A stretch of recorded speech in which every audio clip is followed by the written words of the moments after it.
और इस वक्त की बड़ी खबर, देश भर में कोरोना के मरीजों की संख्या 2,16,919 तक जा पहुंची है। पिछले 24 घंटों की अगर बात करें तो पिछले 24 घंटों में कोरोना के 9,301 नए मरीज सामने आए हैं। वहीं देश में पिछले 24 घंटों में कोरोना की वजह से 260 लोगों की मौत हुई है, जिसके बाद देश में कोरोना से मरने वालों का आंकड़ा बढ़कर 6,075 तक जा पहुंचा है। इतना ही नहीं, देश भर में पिछले 24 घंटों में 3,804 मरीज ठीक भी हुए हैं, जिसके बाद देश में कोरोना से ठीक होने वालों का जो आंकड़ा है वो 1,04,107 तक जा पहुंचा है।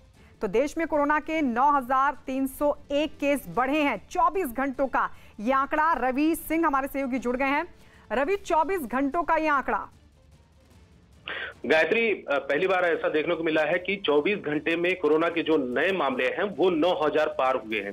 एक दिन पहले ही सबसे ज्यादा मामले दर्ज हुए थे, लगभग 9,000, लेकिन आज 9300 से ज्यादा मामले सामने हैं। तो लगातार आंकड़े बढ़ रहे हैं और हर हफ्ते हम देखने को मिल रहे हैं कि एक हफ्ते में अगर 5,000 नए मामले का ट्रेंड है तो लगभग करीब 5-6 दिन तक 5,000 के आसपास मामले होते हैं, दूसरे हफ्ते 6,000 हो जाते हैं। तो इस तरीके से हर हफ्ते मामले 1,000 मामले बढ़ रहे हैं 24 घंटे में देखने को मिला है। 260 लोगों की मौत हुई है। हालांकि जो मैक्सिमम मामला, हाईएस्ट अभी तक मामला रहा है, 265 लोगों की मौत हुई है 24 घंटे में। तो ये सेकंड हाईएस्ट नंबर है डेथ के भी जो आंकड़े हैं। लेकिन एक चीज ये भी देखने को मिली है, जो रिकवरी रेट है वो घटा है।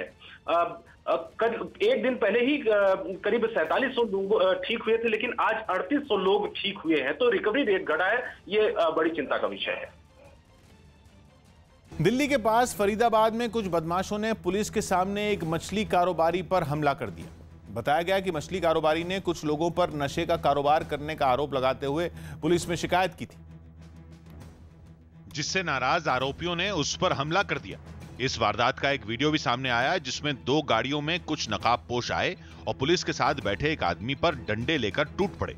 हमलावरों को देखकर पहले तो कारोबारी के पास बैठे पुलिस वाले ने उन्हें रोकने की कोशिश की, लेकिन थोड़ी ही देर बाद पुलिसकर्मी अपनी जान बचाकर वहां से भाग निकला और बदमाश कारोबारी को अपना निशाना बनाते रहे। हमलावरों से बचने के लिए कारोबारी ने अपने दफ्तर में घुसने की कोशिश की, लेकिन बदमाशों ने पीछा कर उसे दबोच लिया। इतना ही नहीं, वीडियो में दिखा कि भागते वक्त बदमाशों ने एक के बाद एक कई गोलियां चलाई। बदमाशों के भागने के बाद हमले में घायल हुए आदमी की मदद के लिए आसपास के लोग दौड़े और उसे उठाकर अस्पताल पहुंचाया। आरोप है कि हमलावरों ने इससे पहले भी इस मछली कारोबारी को धमकी दी थी। आपने पुलिस को शिकायत नहीं दी थी पहले कि भाई इस तरह का? पुलिस को शिकायत दी थी, प्रशासन कुछ नहीं कर रहा। मैं पहले कितनी बार शिकायत दे चुके हैं? इससे पहले कई बार शिकायत जा चुकी है। जानकारी मिलने के बाद कुछ पुलिस वाले भी अस्पताल पहुंचे और जांच में जुट गए। जल्द इसके खिलाफ कार्रवाई अरेस्ट किया जाएगा और पहले भी इसके खिलाफ मुकदमे काफी थे। बिहार के भागलपुर में पुलिस की स्पेशल टास्क फोर्स ने एक बदमाश को मुठभेड़ के दौरान मार गिराया। पुलिस के मुताबिक यह बदमाश 2018 में खगड़िया में हुए एक हत्याकांड का मुख्य आरोपी था, जिसमें आशीष सिंह नाम के दरोगा शहीद हो गए थे। पुलिस को काफी समय से इस बदमाश की तलाश थी। मुठभेड़ के बाद मौके से एक बंदूक और कारतूस भी बरामद हुआ। यूपी के महोबा में बिजली विभाग की टीम पर हमला करने वाले आरोपी को हिरासत में लेने पर इलाके के कुछ लोगों ने थाने के बाहर जमकर हंगामा किया। आरोप है कि इलाके में बिजली कटने से गुस्साए एक आदमी ने बिजली विभाग के कुछ कर्मचारियों से मारपीट की और उन्हें जान से मारने की कोशिश की, जिसके बाद वहां पहुंचे पुलिस वाले उसे थाने ले आए। जिसकी खबर मिलते ही इलाके के लोग आरोपी को छुड़ाने के लिए वहां पहुंच गए और पुलिस वालों पर पथराव करना शुरू कर दिया। कुछ पुलिस वालों ने भी जवाब में उन पर पत्थर फेंके तो कुछ बाउंड्री वॉल के पीछे जाकर छिप गए। बताया गया पथराव के दौरान 2 लोगों को चोटें भी आईं। जो गलत व्यक्ति हैं, इस तरह की गतिविधियों में संलिप्त हैं, उनकी गिरफ्तारी के लिए अभी टीम बनाकर रात्रि भर कार्रवाई कराई जाएगी। इससे पहले पुलिस थाने के बाहर बड़ी संख्या में जुटे लोगों ने पुलिस विभाग के खिलाफ जमकर नारेबाजी की। हंगामा बढ़ता देख थाने के बाहर पुलिस बल तैनात हो गया और इन लोगों को काफी देर तक समझाने की कोशिश भी की गई। ब्रिटेन में लिवरपूल फुटबॉल क्लब के खिलाड़ियों ने एनफील्ड स्टेडियम में अमेरिका में पुलिस की ज्यादती से मारे गए अफ्रीकी मूल के जॉर्ज फ्लॉयड की मौत पर विरोध प्रदर्शन किया। स्टेडियम में ट्रेनिंग सेशन से पहले खिलाड़ी मैदान के बीच में घेरा बनाकर घुटने के बल बैठे नजर आए। जॉर्ज फ्लॉयड की मौत के बाद अमेरिका में काफी हिंसा हुई और साथ ही दुनिया में कई जगह इस मामले पर विरोध प्रदर्शन किए गए हैं। आम्रपाली बिल्डर के प्रोजेक्ट में फ्लैट खरीदने वालों को जल्द बड़ी राहत मिल सकती है। मामले की सुनवाई के दौरान कोर्ट में स्टेट बैंक ऑफ इंडिया की investment banking company SBI capital markets ने NBCC के साथ मिलकर अधूरे बड़े प्रोजेक्ट के लिए फंड का इंतजाम करने का भरोसा दिया। SBI कैपिटल मार्केट्स ने कोर्ट को बताया कि वो अधूरे बड़े प्रोजेक्ट को पूरा करने के लिए एक कंपनी बनाएगी जो NBCC के साथ मिलकर काम करेगी। दिल्ली NCR में आम्रपाली के कई प्रोजेक्ट हैं जो अधूरे पड़े हैं और उन्हें पूरा करने की जिम्मेदारी सुप्रीम कोर्ट ने NBCC को दी। दिल्ली बीजेपी के नए अध्यक्ष ने कार्यकर्ताओं से बधाई के पोस्टर नहीं छपवाने की अपील की। दिल्ली में बीजेपी के नए अध्यक्ष बनाए गए आदेश कुमार गुप्ता ने कोरोना वायरस के मुश्किल वक्त में पार्टी कार्यकर्ताओं से एक अपील की। इसमें उन्होंने गुजारिश की कि सभी कार्यकर्ता उनके लिए बधाई के पोस्टर छपवाने के बजाय इसका पैसा जरूरतमंद परिवारों को दें ताकि उनकी मदद हो सके। दिल्ली के पास यूपी के गाजियाबाद में इस्तेमाल की गई कई PPE किट कूड़े के ढेर से बरामद हुई। हरियाणा के रोहतक में पुलिस ने तेल पाइपलाइन से तेल चुराने के आरोप में 7 लोगों को पकड़ लिया और करीबन 55,000 लीटर जो तेल जो है इन लोगों ने चोरी किया था।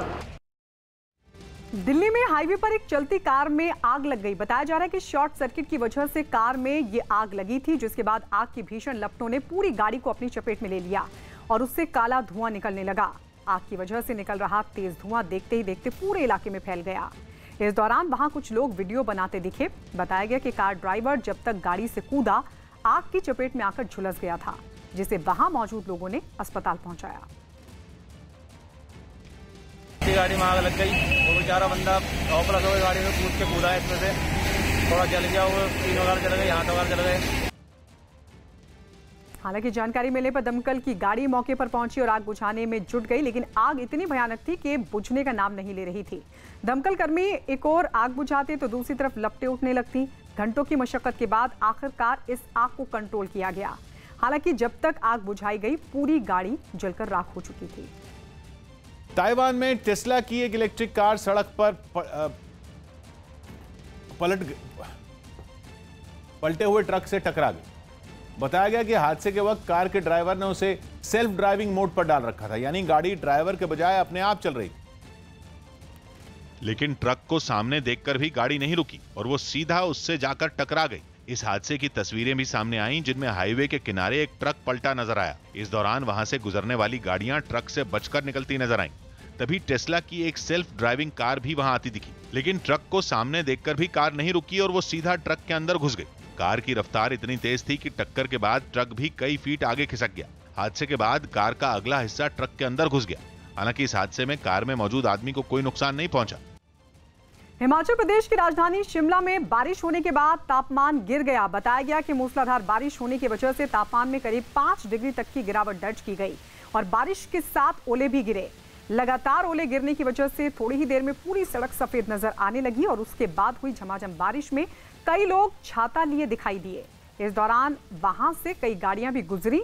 बताया गया कि ऐसे मौसम में गाड़ियों के फिसलने का खतरा बढ़ गया है, इसलिए लोग सावधानी बरत रहे हैं। हालांकि जहां प्रदूषण कम होने से लोग खुश हैं, तो वहीं जून के महीने में मौसम बदलने से लोग हैरान भी हैं।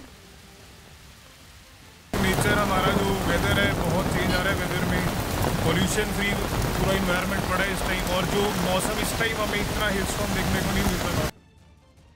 बताया गया कि ओले गिरने और बारिश की वजह से तापमान में करीब 5 डिग्री तक की गिरावट दर्ज की गई है। वहीं मौसम विभाग ने आने वाले दिनों में अभी और बारिश होने की चेतावनी भी जारी की। दिल्ली से अमृतसर को जोड़ने वाले एक्सप्रेसवे को केंद्र से मंजूरी मिलने के बाद सियासी दलों में श्रेय लेने की होड़ मच गई। पंजाब के लोग लंबे समय से इसकी मांग कर रहे थे, जिसके बाद केंद्र सरकार ने दिल्ली से अमृतसर को जोड़ने वाला एक्सप्रेसवे बनाने के लिए 25,000 करोड़ रुपए जारी करने की मंजूरी दे दी। इसके लिए केंद्र सरकार की भारतमाला परियोजना के तहत ठेके दिए जाएंगे। इस एक्सप्रेसवे के बन जाने से अमृतसर से दिल्ली की दूरी घटकर आधी हो जाएगी, यानी कि अभी जो दूरी 8 घंटे में पूरी होती है वो एक्सप्रेसवे बनने के बाद केवल 4 घंटे में पूरी हो जाएगी। साथ ही इस एक्सप्रेसवे के बन जाने के बाद लोग दिल्ली से वैष्णो देवी की यात्रा करीब 6 घंटे में पूरी कर पाएंगे। इतना ही नहीं, केंद्र के प्रस्ताव के मुताबिक ये एक्सप्रेसवे अमृतसर समेत सिखों के 5 गुरुओं से जुड़े शहरों को जोड़ेगा। इस बीच प्रस्ताव को केंद्र से मंजूरी मिलते ही राजनीतिक पार्टियों ने इसका श्रेय लेना शुरू कर दिया। सुखबीर सिंह जी ते बादल जी दे यत्नां दा सदका कि उन्हां दी ਜਿਹੜੇ ਕੇਂਦਰੀ ਕੈਬਨਿਟ ਮੰਤਰੀ ਨੇ ਸ਼੍ਰੀ ਨਿਤਿਨ ਗਡਕਰੀ ਜੀ, ਉਹਨਾਂ ਨਾਲ ਉਹਨਾਂ ਦਾ ਬਹੁਤ ਜ਼ਿਆਦਾ ਪਿਆਰ ਹੈ, ਬਹੁਤ ਜ਼ਿਆਦਾ ਸਾਂਝ ਹੈ। ਬਹੁਤ ਜ਼ਿਆਦਾ 2014 ਤੋਂ ਬਾਅਦ ਜਿਹੜੇ 4 ਲੇਨ 6 ਲੇਨ ਜਾਂ ਜਿਹੜਾ ਚੌਮੁਖੀ ਵਿਕਾਸ ਜਿਹੜਾ ਰੋਡਜ਼ ਦਾ ਪੁਲਾਂ ਦਾ ਹੋਇਆ ਹੈ। अकाली दल भले ही एक्सप्रेसवे का श्रेय खुद ले रहा हो, लेकिन पंजाब की कांग्रेस सरकार ने साफ कर दिया कि इसका क्रेडिट किसी एक पार्टी को देना गलत है। मैं समझता हूं कि ये क्रेडिट वार नहीं होनी चाहिए, ये क्योंकि पंजाब की मांग थी, पंजाबियों की मांग थी, किसी एक सियासी पार्टी की नहीं। रेल मंत्री से कुलियों को काम करने की इजाजत देने की मांग की गई। पूर्व केंद्रीय मंत्री रामकृपाल यादव ने रेल मंत्री पीयूष गोयल से रेलवे स्टेशनों पर कुली सेवा शुरू करने की मांग की, ताकि कुलियों को इस मुश्किल वक्त में रोजगार मिल सके। मैं आग्रह करूंगा माननीय रेल मंत्री जी से खासतौर पर कि आप देश के कुलियों पर भी ध्यान दीजिए और उनको भी काम करने की इजाजत दीजिए। दिल्ली हिंसा में मारे गए आईबी कर्मचारी अंकित शर्मा के परिवार ने उन्हें केंद्र से शहीद का दर्जा देने की मांग की। सेंट्रल गवर्नमेंट से विनती करता हूं कि मेरे भाई को सेंट्रल गवर्नमेंट शहीद का दर्जा दे। कोलकाता में निजी दफ्तरों को खोलने की मंजूरी मिलने के बाद कई लोगों ने वक्त पर बसें नहीं मिलने का आरोप लगाया। कोलकाता में अभी फिलहाल 100 रूटों पर बसें चलाई जा रही हैं। कोलकाता में लगभग सभी दफ्तर खुल चुके हैं और इसके साथ ही सरकारी बसें और भी कई रूट्स पर चलना शुरू हो चुकी हैं। लगभग 100 रूट्स पर ये बसें चल रही हैं। पंजाब कांग्रेस ने नवजोत सिंह सिद्धू के आम आदमी पार्टी में शामिल होने की खबरों को खारिज कर दिया। मैं समझता हूं कि इस बकवास में कोई दम नहीं है। नवजोत सिंह सिद्धू कांग्रेस में हैं, कांग्रेस में रहेंगे। मुंबई के घाटकोपर में हुई बारिश के बीच बीजेपी विधायक राम कदम ने एक वीडियो सोशल मीडिया पर शेयर किया, जिसमें कुछ बाइकें नाले के पानी में बहती नजर आईं। ये वीडियो शेयर करते हुए उन्होंने नालों की सफाई न होने पर सवाल भी उठाए। अमेरिका के बाद ब्रिटेन में भी पुलिस हिरासत में मारे गए जॉर्ज फ्लॉयड के लिए प्रदर्शन शुरू हो गए। अफ्रीकी मूल के जॉर्ज फ्लॉयड की अमेरिका के मिनेसोटा में पुलिस हिरासत में मौत हो गई थी, जिसके बाद लंदन में भी सैकड़ों लोग सड़कों पर उतर आए और प्रदर्शन शुरू कर दिया। पोस्टर और तख्तियां लेकर पहुंचे प्रदर्शनकारी एक मैदान में इकट्ठा हो गए और जॉर्ज के लिए इंसाफ की मांग की। हालांकि कोरोना वायरस से बचने के लिए प्रदर्शनकारी मास्क लगाए हुए नजर आए। इतना ही नहीं, प्रदर्शन के दौरान उन्होंने एक दूसरे से जरूरी दूरी भी बनाए रखी।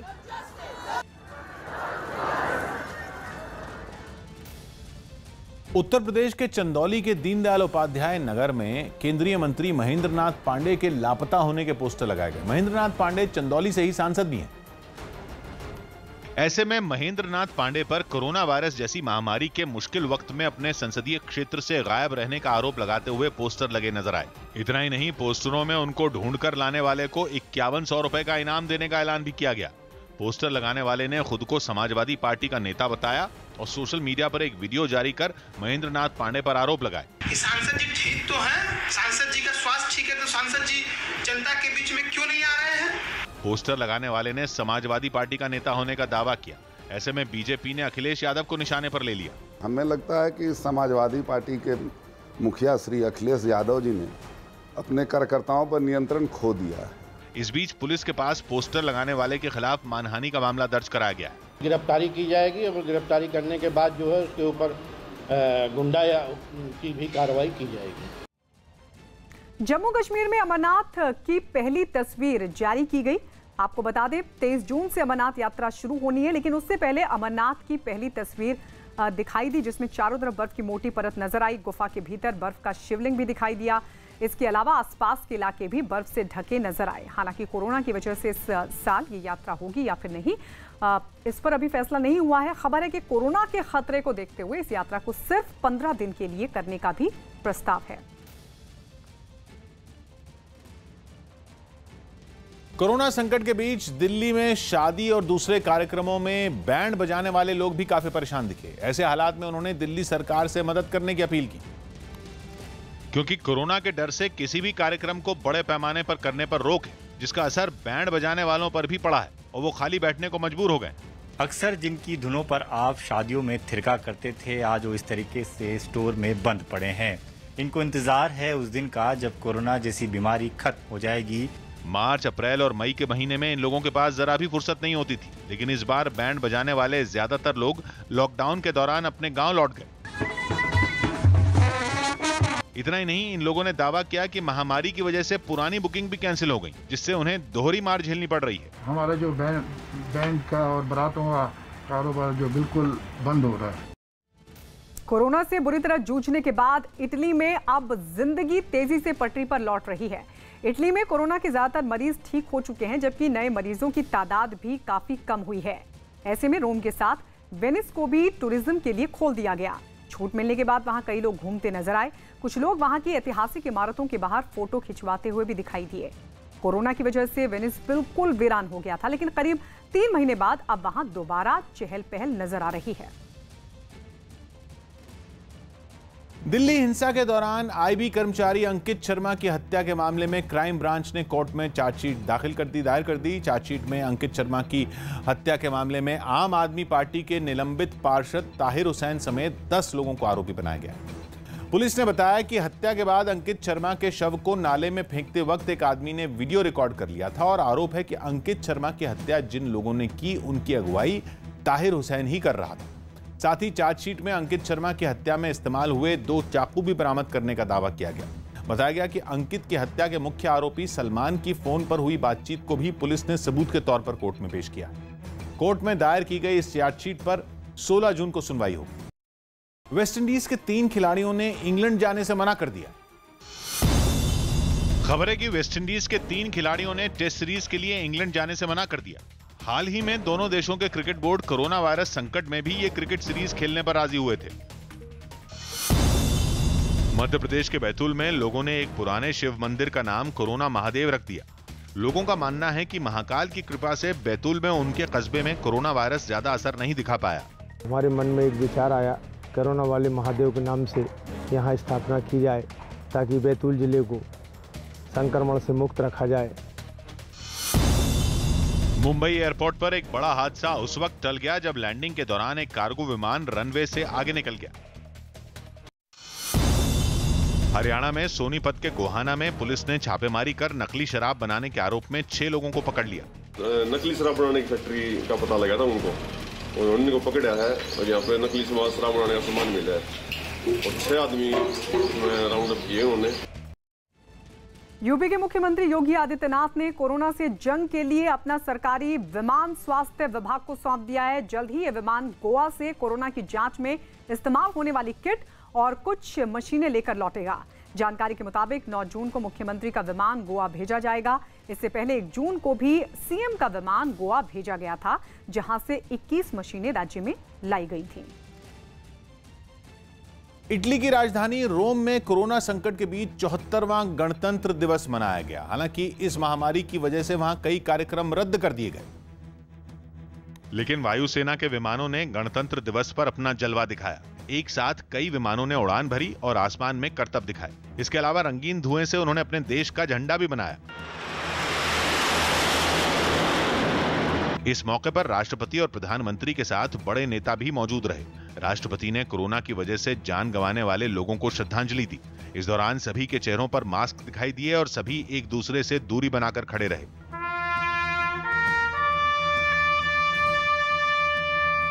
बताया गया कि कोरोना की वजह से इस बार सेना की परेड भी नहीं हो पाई।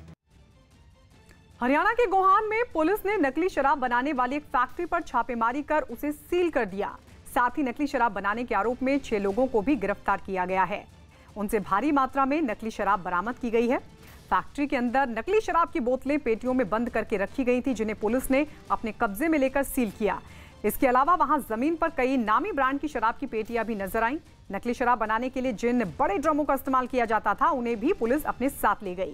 फैक्ट्री से पुलिस को इतनी बड़ी तादाद में नकली शराब बनाने का सामान मिला कि उसे ले जाने के लिए एक छोटा ट्रक मंगवाना पड़ा। 6 आदमी राउंड अप किए उन्होंने, आगे तफ्तीश से पूछताछ करेंगे आगे माल कहां से ले, कैसे बना रहे थे। पंजाब सरकार ने लोगों को जागरूक करने के लिए चलाए गए मिशन फतेह के लिए एक गाना भी लॉन्च कर दिया। बी प्राक के गाए हुए इस गाने में कई कलाकारों, खिलाड़ियों के साथ ही अमिताभ बच्चन और मुख्यमंत्री कैप्टन अमरिंदर सिंह भी दिखाई दिए। और इस गाने की मदद से लोगों को सावधानी बरतने और कोरोना वायरस को हराने की अपील की। फतेह का मतलब जितना ते जिहड़ी कोरोना वायरस है इहदे उत्ते फतेह करो। फतेह हो पंजाबियों, आओ मिशन फतेह का साथ। साथ ही इस गाने के जरिए लोगों को सुरक्षित रहने के तरीके भी बताए गए। मास्क लगाना ते सोशल डिस्टेंस है रखना, एयो पहली आखिरी साडी सलाह होगी। लॉकडाउन के दौरान एक हमले में अपना हाथ गंवाने वाले पुलिसकर्मी हरजीत सिंह और मुंबई से मजदूरों को गांव भेजने पर सुर्खियों में आए सोनू सूद भी इस गाने में नजर आए। गाने के अंत में सभी कलाकारों ने मिलकर मिशन फतेह को सफल बनाने की अपील की। हिमाचल प्रदेश में स्वास्थ्य विभाग में हुए घोटाले के मामले में कांग्रेस ने राज्य की बीजेपी सरकार के खिलाफ मोर्चा खोल दिया। शिमला में यूथ कांग्रेस ने इस मुद्दे पर प्रदर्शन किया और मुख्यमंत्री जयराम ठाकुर के खिलाफ जमकर नारेबाजी की। गले में पोस्टर पहनकर अपना विरोध जताने के लिए इकट्ठा हुए इन लोगों ने घोटाले की सीबीआई जांच की मांग की। इस शख्स ने तो हाथ में कटोरा लेकर प्रदर्शन किया और आरोप लगाया कि कोरोना संकट के दौर में भी हिमाचल सरकार घोटाले कर रही है और स्वास्थ्य सेवाओं से जुड़ी चीजें खरीदने में गड़बड़ी कर रही है। इस बात को प्रभावशाली तरीके से पेश करने के लिए इस शख्स ने भीख मांगने का नाटक भी किया। साथ ही कांग्रेस के दूसरे कार्यकर्ताओं ने जयराम ठाकुर के खिलाफ खूब नारेबाजी की।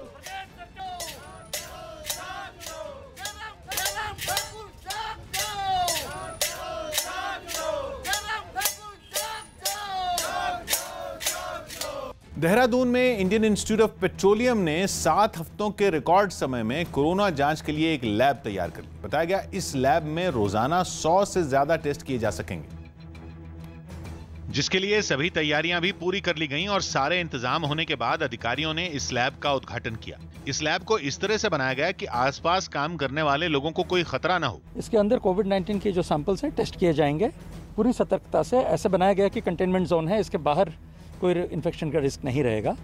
अधिकारियों ने बताया कि इस लैब में कोरोना के अलावा दूसरी बीमारियों के टेस्ट भी किए जा सकेंगे। एक तो कोविड में भी इसका फायदा होगा, उसके बाद जब भी अन्य जैसे वायरल एपिडेमिक्स वगैरह होते हैं, डेंगू होता है, तो हर तरह के उसमें टेस्टिंग हमारी स्टेट की बढ़ जाएगी इससे। कोरोना से बुरी तरह जूझ रहे ब्राजील में लॉकडाउन में छूट मिलते ही बड़ी संख्या में लोग समंदर किनारे घूमने पहुंच गए। ब्राजील में कोरोना के 5.5 लाख से ज्यादा मरीज हैं और इस लिहाज से वो दुनिया में दूसरे नंबर पर है। लेकिन इसके बावजूद वहां के प्रशासन ने रियो डी जेनेरो को खोलने का फैसला किया। ढील मिलने के बाद वहां बड़ी संख्या में लोग समंदर के किनारे घूमने पहुंच गए। सामने आई तस्वीरों में कई लोग लहरों के बीच मस्ती करते दिखे, जबकि कई लोग कसरत करते नजर आए।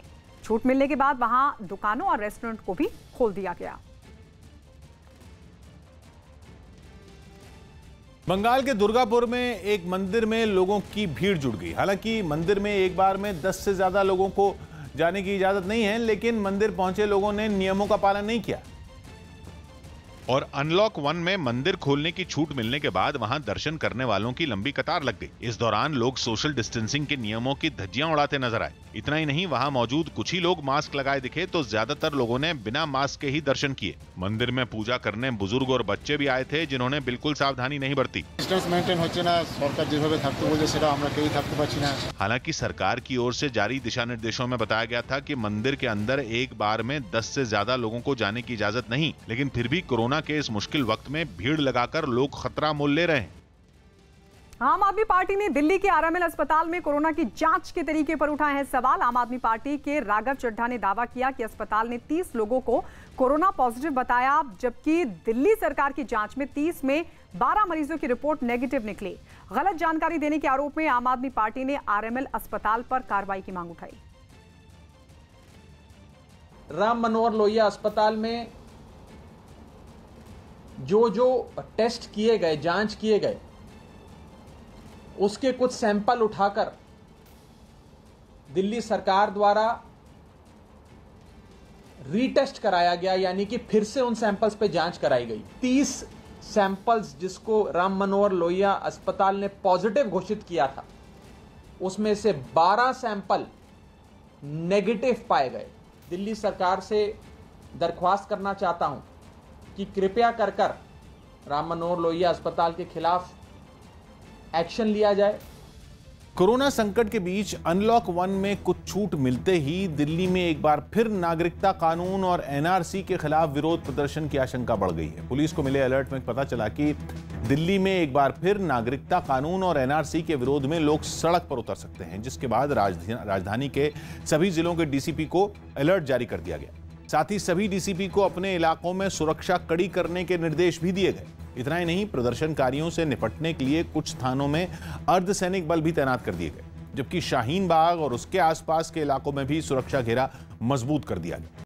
निसर्ग तूफान के पहुंचने के बाद महाराष्ट्र के कई हिस्सों से नुकसान की खबरें आई। 20 मई को देश के पूर्वी छोर पर बंगाल के तट से अम्फन तूफान टकराया था और महज 14 दिन बाद देश के पश्चिमी तट से एक और तूफान टकराया, जिसके बाद 100 किलोमीटर प्रति घंटा से ज्यादा की रफ्तार से हवाएं चलने लगी। समुद्र में ऊंची ऊंची लहरें उठने लगी, इतनी ताकतवर कि बड़े बड़े जहाज हिचकोले खाने लगे। एक भारी भरकम जहाज के डगमगाने की तस्वीरें सामने आई। एक बार तो ऐसा लगा जैसे लहरें जहाज को पलट ही देंगी।